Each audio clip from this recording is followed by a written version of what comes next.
دمغ ثلاث شنو دواش ولي زيهني سامورثي ولي تسمكفير عندي ساعة دار تمزي ودي ولي وتسرو أندات ومزرويني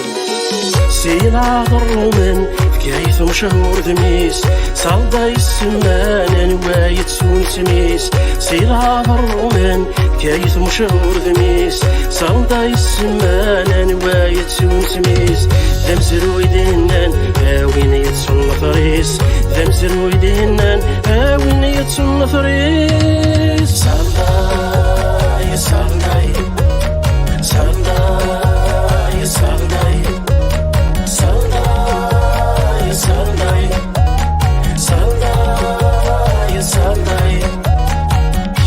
ناس قعدان شحال سيدي قصدان في نسيا والرومان شحال دويض النظام شحال جناس قعدان شحال سيدي قصدان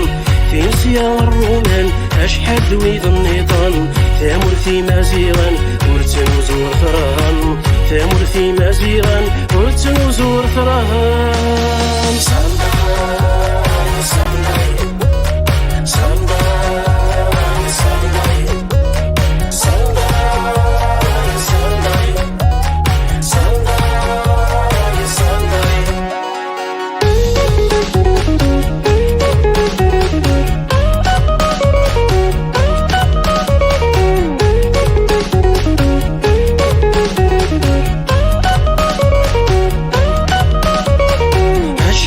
كني زدغن أثور ذي ميقولات لإنك مي حمدن ورمي زكاي وساد أشحال كني زدغن أثور ذي ميقولات لإنك مي حمدن ورمي زكاي وساد تامور في مزيغن تامزري بالجن جدود تامور في مزيغن تامزري بالجن جدود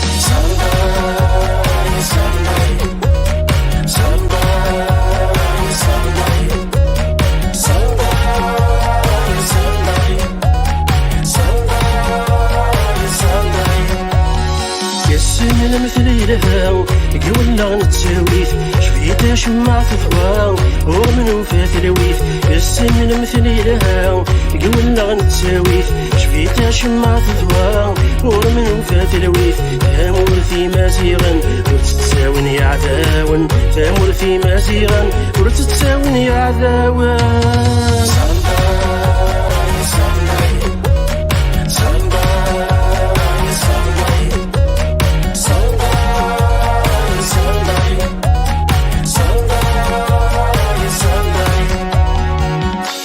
Saldaï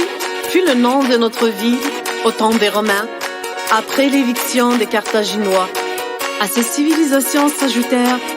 celles des Vandales, des Byzantins, puis viennent la civilisation arabo-islamique.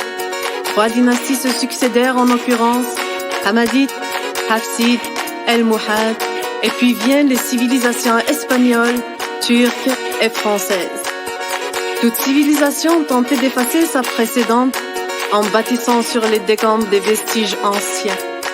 Une seule reste et demeure éternelle, celle des origines de cette terre, celle de l'homme libre, Imazirani.